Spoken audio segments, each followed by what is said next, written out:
For anyone curious as to whether or not my microphone review videos are honest, let me just say there have been 3 microphone companies that have sent me stuff for review. I've given them an honest review, and now they refuse to talk to me ever again. So, kind of proud of that, actually.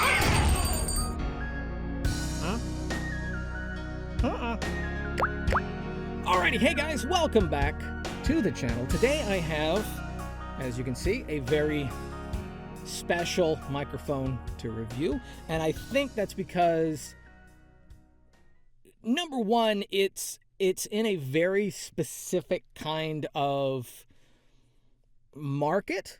It's a very specific kind of microphone, and it's one of the most expensive microphones any client has or any company has ever sent me for review.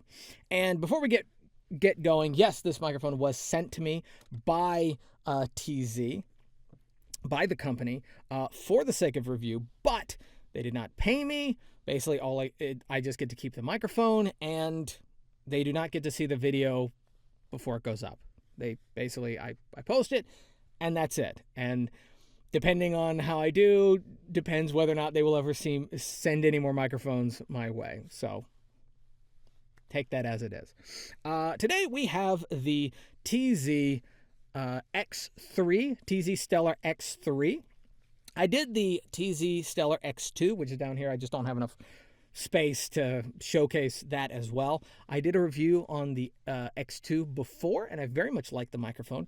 And so when they emailed me asking me if I wanted to review the X3, I said yes, especially considering this microphone is in a very different kind of market. And by that, I mean, this is intended to be kind of a Neumann U87 clone, or at least within that kind of area. There's a lot of features, there's a lot of elements to this microphone that is an homage to that kind of microphone, to that kind of large diaphragm, studio, professional, industry standard microphone. And so it's a very specific kind of market. Now, I will also be switching between the Stellar X3 as well as my Sennheiser MKH416. I mean, this is obviously the microphone that I use for work and business, and this is the microphone that everyone is the most familiar of, of what I sound like in my studio. This is the one I use the most, so it gives you a good comparison. Also, I don't own any Neumann microphones like the Neumann TLM-103 or the U87, and I probably will never really put that kind of money down for those kind of microphones. This may end up being the most expensive microphone I ever buy, which is $1,000. Anything outside of that, I feel, isn't necessary. So one of the reasons I was excited to get to test the X3, the Stellar X3, because I don't think anyone needs to buy a U87 anymore. And there are tons of microphones that kind of fit that same kind of vocal pattern and performance that are much, much cheaper.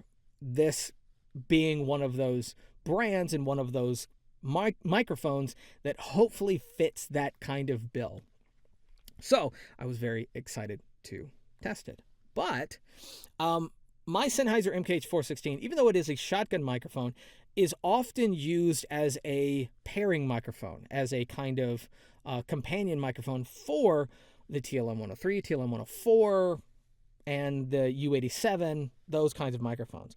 It is easy to blend voice actors that are on the U87 and also voice actors that are on the MKH416. They sound very similar. Now, yes, they have a completely different form factor. If you get off axis on the shotgun mic, it's going to sound very different. It gets off axis very quickly because it's much more focused, and it's not as sensitive. But most people, when listening to them, they can't really tell. They can't really tell the difference. They pair very easily together. there's a lot of cartoons, Archer and Rick and Morty. Half of the voice actors will record in New York. The other half will record in LA. Sometimes they'll be in the same city, but most of the time, one will be recording on a Sennheiser 416, and the others will be recording on like a U87. But you have no idea. It's all blended well together, and it's just they pair together very well. Since my 416 is an industry standard microphone and pairs with those sorts of microphones, it is the best comparison that I have for this one right here. Now, I don't remember exactly what the price for this microphone is. I think they had a sale going on or something like that, so I'm not going to quote that. There will be a link to the microphone in this video. Y'all can go check it out if you're interested. All I know is that it's not $1,000, or at least I think, and it's not $3,000 like the U87. So take that as it is. But, obviously I do not do unpackings, or unboxings, rather. But this is the case that the microphone came in. It does not have the kind of the decal or the little image of the microphone and the brand name on it like the X2 did. But it's essentially the same, and then I dropped the paperwork.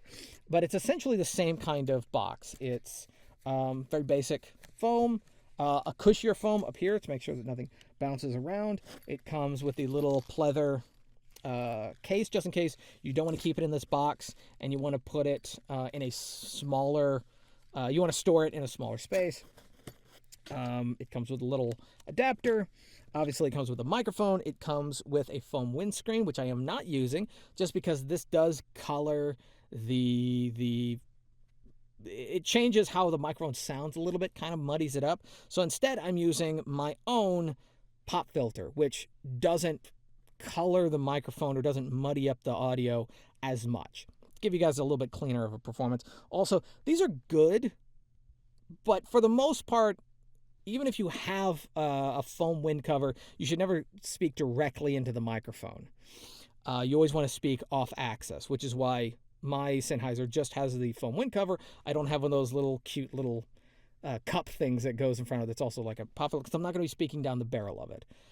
You know, sometimes a director or a studio will ask you to, speak right down the barrel of it, or as they call it, eat the microphone. But for the vast majority of the stuff that I do, I don't do that.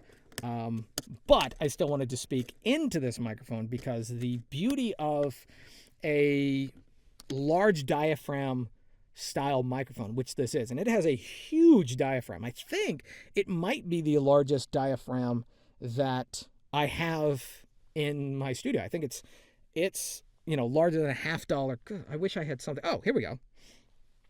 This ring in here. Yeah, that ring in there is about the size of the capsule. This is a magnet, so I don't want to get too close. But that's about the size of the capsule. And so here's the benefit of a large diaphragm versus a small diaphragm or shotgun mic. It is extremely sensitive. That is both a plus and a minus. That is both a good thing and a bad thing. If you're not in a treated space, it's going to be kind of a handicap because it's going to pick up, basically it's going to tell everyone that's listening to the audio just how untreated the space is. Shotgun mic's a lot more forgiving. But if you have a treated space, generally speaking, especially if you don't have outside noise, this is the kind of microphone you generally want. The only reason I'm sticking with my Sennheiser is because I've been using that microphone for so long.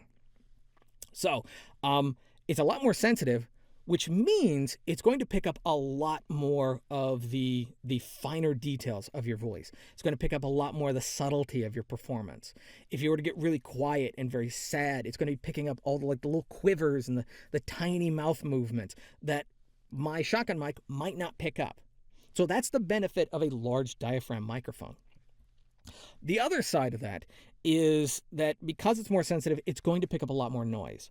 Now, doing a kind of a technical review, making sure that all the settings were good for me to do this earlier, this is slightly noisier than this microphone, but that's just because it's picking up more, because it is a large, thin gold wafer, or at least I believe it's a gold wafer, that is just vibrating from just minuscule movements, the slightest noise, which means it has to be housed a lot better, has to have a really nice shock mount, you have to have a really nice pop filter, and the space needs to be treated. But if you treat this microphone better, it will give you a better performance. That's generally speaking the target. That's the goal. So I'm going to do a little silence. We'll give you guys a little silence. Going to switch between the two so you can see what I'm talking about.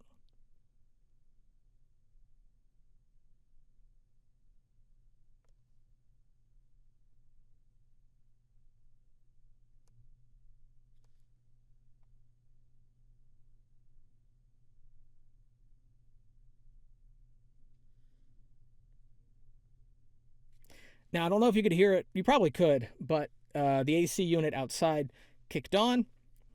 And so if any of them was going to pick that up, it was probably going to be this one and not this one, but very slightly. Now, let me grab see if I can get the paperwork.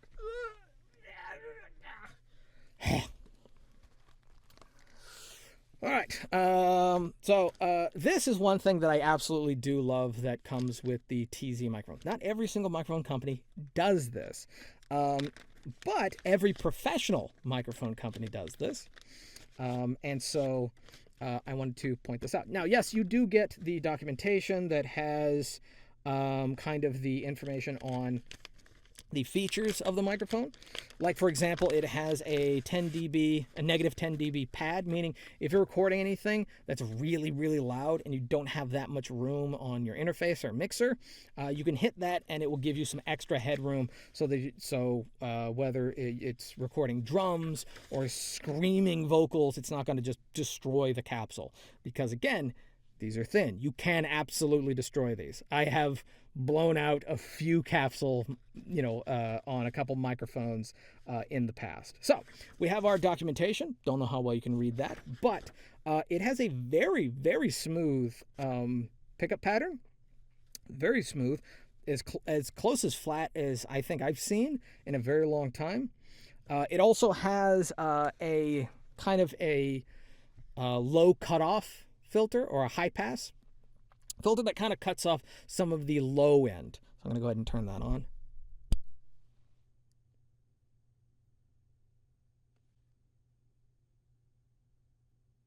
Yeah, so that kind of, if you have background noise, if you have traffic, if you have an AC unit, outside the building or in another room that's just kind of giving that low kind of hum, or if you have a little extra bass, like that's just kind of lingering in a corner somewhere, turning that on will help. Obviously, my Sennheiser does not have those features. I have to do that all in the mixer, which, by the way, the EQ and compression is off. I'm not using any EQ. I'm not using any compression on any of this. Basically, just getting raw, and I'm recording at 96 kilohertz at 32-bit float. And the only thing that I will say is that the only setting that I had to change, and it's not even across the board, is the gain. The X3 had to be turned down slightly, again, because it is more sensitive. So it's just turned down slightly more than the Sennheiser. But other than that, their settings are exactly the same. So we have all the documentation here. If you want to read that or look at that, you can go to the website, go to the link. Yeah, it's pretty standard, pretty standard documentation. They also have this little instruction on, just in case this is your first microphone, you don't know how to plug it up. It's letting you know this is not a USB microphone. This needs an interface. And you'd be surprised how many people need to know that. The thing that I love is this right here. Again, I don't know how well you can see that, but this is a kind of a test checklist, which means that someone who works for TZ actually went through and tested this microphone before finally packaging it and putting it safely in the warehouse. It was tested almost a whole year ago, April 20th, 2024, and they did a burn it test for 14 hours. It passed. frequency sweep, sensitivity, noise floor, all that kind of stuff. And you can see the person's signature right there, and I think that's their employee number. I have reviewed a couple of microphones that have had that kind of documentation, that kind of checks and balances. It's not something that you see with most microphone companies. Most microphone companies, they make a product, they send it out. TZ actually does review them. Now, I don't know if they've always reviewed them. I don't know if they've always tested them since the company's beginning. But, I mean, I've only reviewed 2 of their microphones. But it's always a really, really good sign. A lot of the bigger companies, like Sennheiser and Neumann and Shure, they have to do very rigorous tests, very similar to this. And because they want to deliver the same quality product every single time.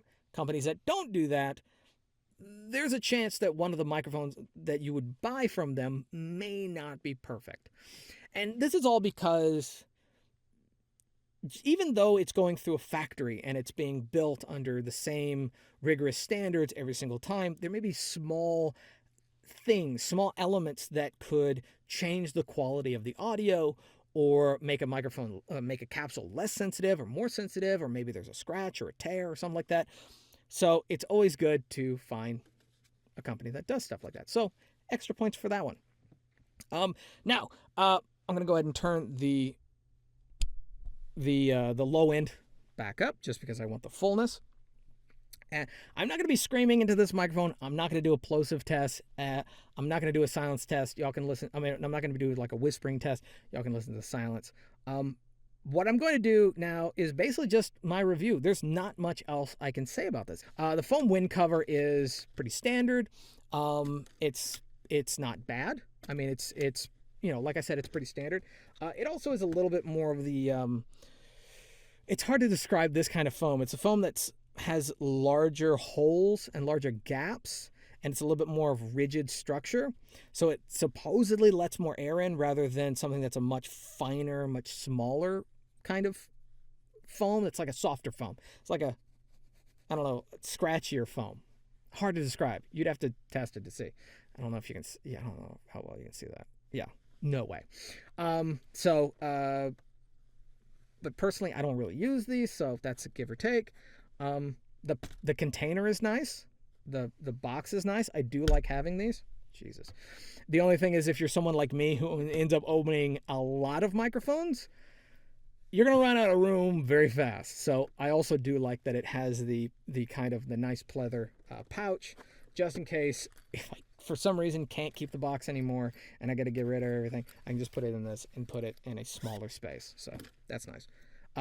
The last thing that I'll say is that it comes with a much more premium shock mount than the TZ2, which was more standard, the kind of shock mount that you'd get with really any microphone that's below 200. It's very simple. This one's a little bit more rigid, it's a lot stronger.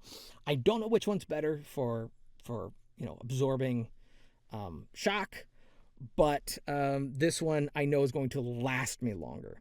It's thicker steel, thicker cabling, so that's also nice. Do I think that this pairs up or matches the U87? I have never used a U87. I have, however, used I think it was the 104, the TLM 104. I think. Maybe I'm wrong. And I think this sounds very similar. It also, based on my preliminary tests, kind of my basic tests before, it matches pretty closely to my $1,000 Sennheiser MKH416, which pairs with those microphones. So, even though, yes, it's a couple degrees of separation, I think this is a pretty good contender for U87 alternatives.